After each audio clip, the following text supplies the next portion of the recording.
जय माता दी दोस्तों, प्रिय भक्तजनों, आज आप सुनेंगे श्री दुर्गा सप्तशती का पाठ 2 और 3। इससे पहले का अध्याय सुनने के लिए आप सभी का बहुत बहुत धन्यवाद। नवरात्रि के दूसरे दिन की पूजा से व्यक्ति की आध्यात्मिक उन्नति और मानसिक शांति प्राप्त होती है। यह दिन देवी की शक्ति के विभिन्न रूपों की पूजा के लिए समर्पित होता है, जो जीवन में ऊर्जा और शक्ति का संचार करते हैं। दूसरा दिन विशेष रूप से उन लोगों के लिए है जो जीवन में मानसिक और शारीरिक कष्टों का सामना कर रहे हैं। देवी की आराधना करने से और दूसरे दिन के अध्याय को पढ़ने या सुनने से इन सभी कष्टों का निवारण होता है। जीवन में सुख शांति का आगमन होता है। पाठ शुरू करने से पहले अपने मन को सकारात्मक और शांतिपूर्ण बनाएं। यह सुनिश्चित करें कि आप मानसिक रूप से तैयार हैं और पाठ के लिए पूर्ण समर्पण की भावना रखते हैं। दुर्गा सप्तशती का दूसरा और तीसरा अध्याय पढ़ते अथवा सुनते समय अपने मन में केवल सकारात्मक विचार रखें और देवी से आशीर्वाद प्राप्त करने की कामना रखें। यह विश्वास रखें कि आपकी समस्याओं का समाधान माँ भगवती की कृपा से होगा और आपके जीवन में सुधार आएगा। अब सुनिए आज के अध्याय। श्री दुर्गा सप्तशती दूसरा अध्याय।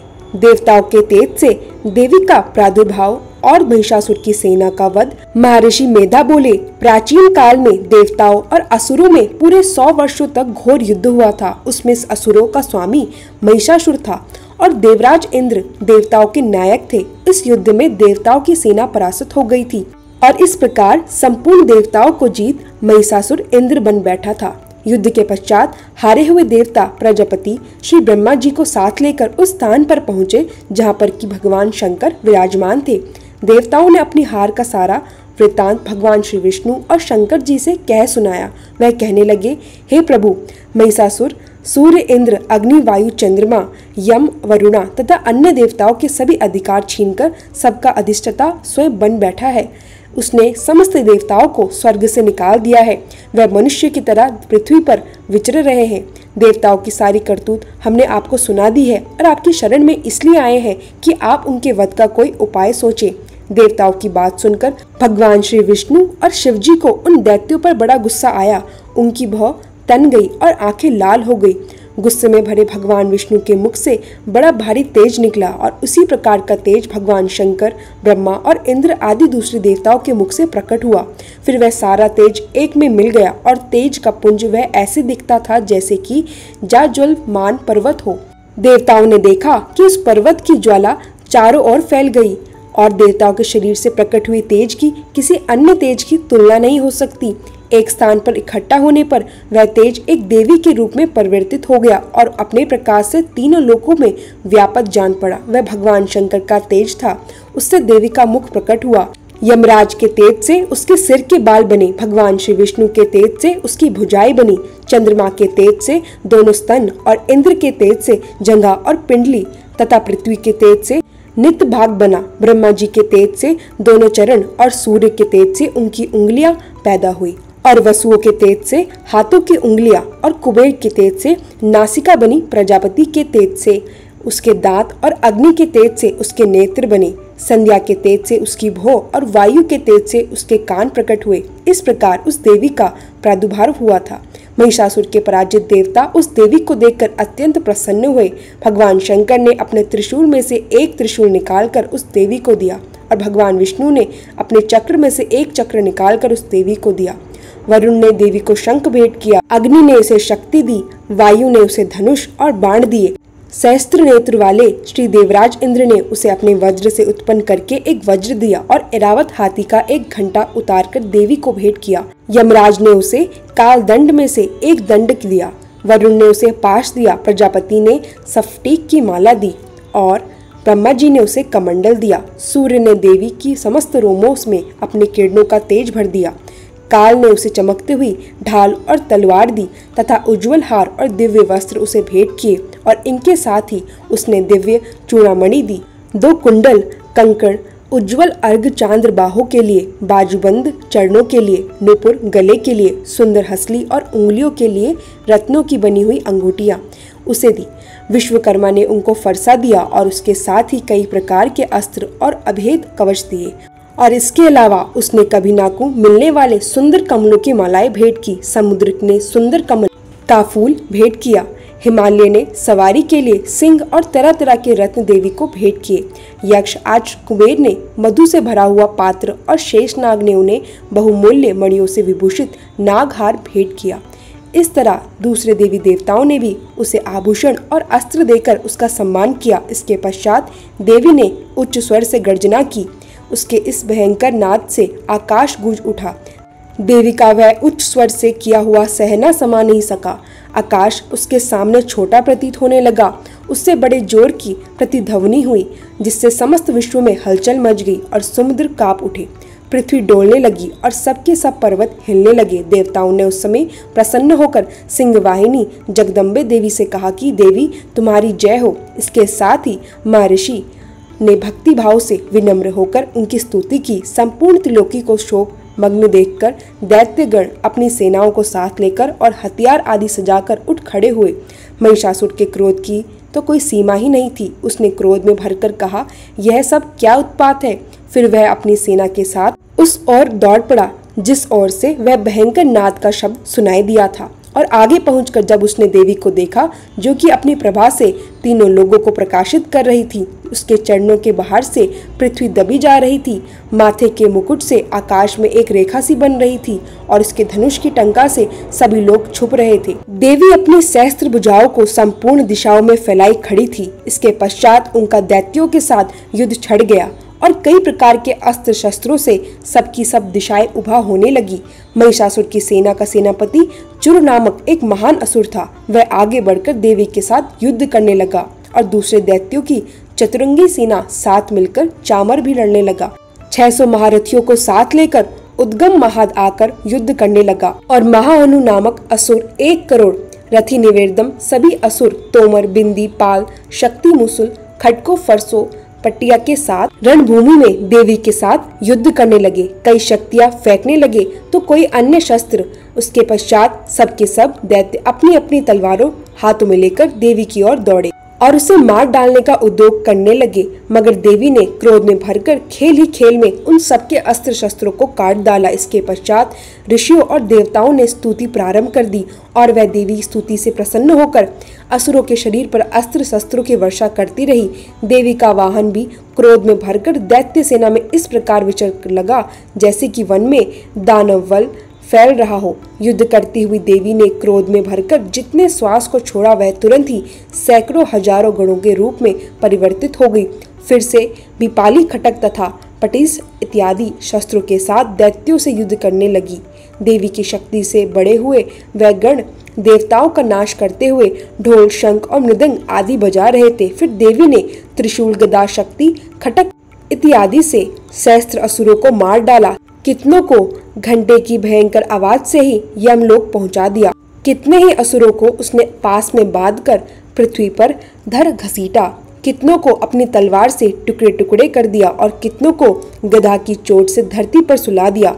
कई दैत्य मसल की मार से घायल होकर रक्तवर्ण करने लगे और कई शूल से छाती फट जाने के कारण पृथ्वी पर लौट गए और कितनों की तो बाण वर्षा से कमर ही टूट गई। देवताओं को पीड़ा देने वाले दैत्य कट कट कर मरने लगे। कितनों की बाहें अलग हो गई, कितनों की ग्रीवा कट गई, कितनों के सर कटकर दर भूमि पर लुढ़क गए, कितनों के शरीर बीच में से कट गए और कितनों की जंघाएं कट गई और वे पृथ्वी पर गिर पड़े। कितने ही सिरों व पैरों के कटने पर भी भूमि से उठ खड़े हुए और शस्त्र हाथ में लेकर देवी से लड़ने लगे और कई दैत्य गढ़ भूमि में बाजों की ध्वनि के साथ नाच रहे थे। कई असुर जिनके सर कट चुके थे बिना सिर के ही धड़ से हाथ में शस्त्र लिए हुए लड़ रहे थे और दैत्य रह रहकर ठहरो ठहरो कहते हुए देवी को युद्ध के लिए ललकार रहे थे। जहाँ पर यह घोर संग्राम हुआ था वहाँ की भूमि रथ हाथी घोड़े और असुरों की लाश से भरी हुई थी और असुर सेना के बीच में रक्तपात होने के कारण वहाँ रुद्र की नदी बह रही थी। इस तरह देवी ने असुरों की विशाल सेना को क्षण भर में ही इस तरह से नष्ट कर डाला जैसे तड़काष्ट के बड़े समूह को अग्नि नष्ट कर डालती है। और देवी का सिंह भी गर्दन के बालों को हिलाता हुआ और बड़ा शब्द करता हुआ असुरों के शरीर से मानो उनके प्राणों को ढूंढ रहा हो। वहां देवी के गणों ने जब दैत्यों के साथ युद्ध की तो देवताओं ने प्रसन्न होकर आकाश से उन पर पुष्प वर्षा की। श्री दुर्गा सप्तशती तीसरा अध्याय। सेनापतियों सहित महिषासुर का वध। महर्षि मेधा ने कहा, महिषासुर की सेना नष्ट होती देखकर उस सेना का सेनापति चूर क्रोध में भरकर देवी के साथ युद्ध करने के लिए आगे बढ़ा। वह देवी पर इस प्रकार बाणों की वर्षा करने लगा मानो सुमेरु पर्वत पानी की धार बरस रहा है। इस प्रकार देवी ने अपने बाणों से उसके बाणों को काट डाला तथा उसके घोड़ों और सारथी को भी मार दिया। साथ ही उसके धनुष और उसकी अत्यंत ऊंची ध्वजा को भी काटकर नीचे गिरा दिया। उसका धनुष कट जाने के पश्चात उसके शरीर के अंगों को भी अपने बाणों से बंध दिया। धनुष, घोड़ों और सारथी के नष्ट हो जाने पर वह असुर दल और तलवार लेकर देवी की तरफ आया। उसने अपनी तीक्ष्ण धार वाली तलवार से देवी के सिंह के मस्तक पर प्रहार किया और बड़े वेग से देवी की बाई भुजा पर वार कर दिया, किंतु देवी की बाई भुजा को छूते ही उससे दैत्य की तलवार टूटकर 2 टुकड़ों में बट गई। इससे दैत्य ने क्रोध में भरकर अब शूल हाथी में ले लिया और उसे भद्रकाली देवी की ओर फेंका। देवी की ओर आता हुआ वह शूल आकाश से गिरते हुए सूर्य के समान प्रज्वलित हो उठा। उस शूल को अपनी ओर आते हुए देखकर देवी ने भी शूल छोड़ा और महिषासुर के चूल के 100 टुकड़े कर डाले। साथ ही महाअसुर के प्राण भी हर लिए।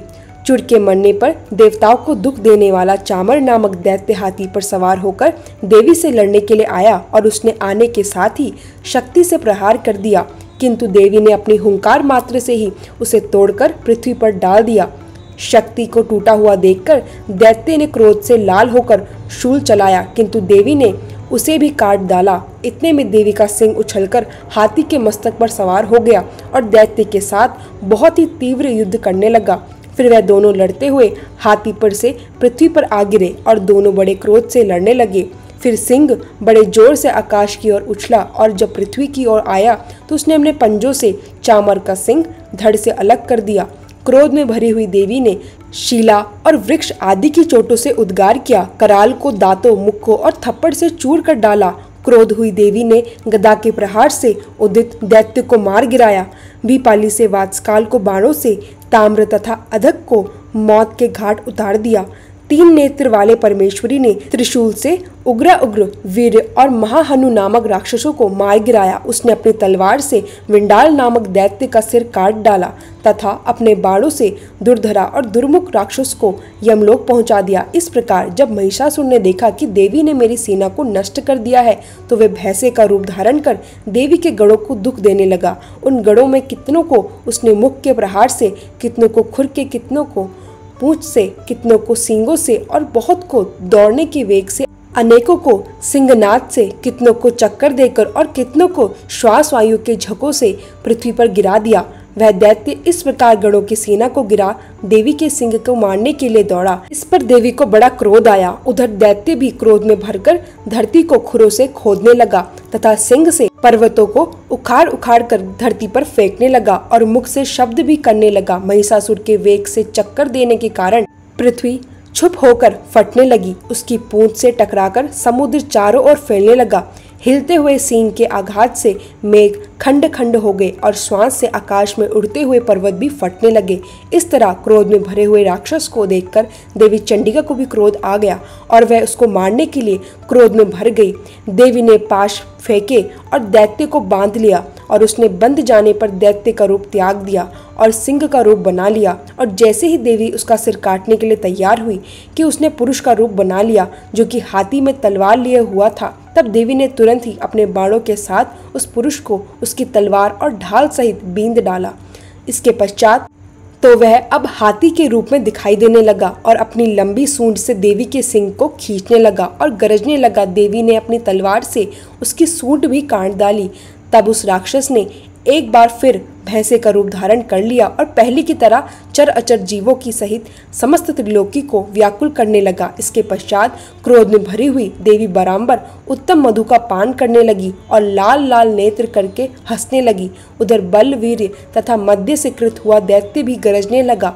अपने सींगों से देवी पर पर्वतों को फेंकने लगा। देवी अपने बाणों से उसके फेंके हुए पर्वतों को चूर करती हुई बोली, ओ मूर्ख, जब तक मैं मधुपाल कर रही हूँ तब तक तू गरज ले। और इसके पश्चात मेरे हाथों तेरी मृत्यु हो जाने पर देवता गरजेंगे। महर्षि मेधा ने कहा। ऐसा कहकर देवी उछलकर उस दैत्य पर जा चढ़ी और उसको अपने पैर से दबाकर शूल से उसके गले पर आघात कर दिया।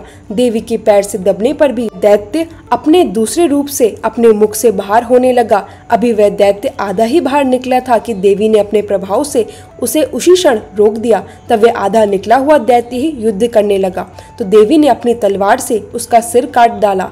इसके पश्चात सारी राक्षस सेना हाहाकार करती हुई वहां से भाग खड़ी हुई और सब देवता अत्यंत प्रसन्न हुए तथा ऋषियों महर्षि सहित देवी की स्तुति करने लगे। गंधर्व राजा गान करने और अप्सराएं नृत्य करने लगी। जय माता दी दोस्तों, श्री दुर्गा सप्तशती के आज के अध्याय पूर्ण हुए। इसके आगे का वृत्तांत आप सभी हमारे अगले वीडियो में सुनेंगे।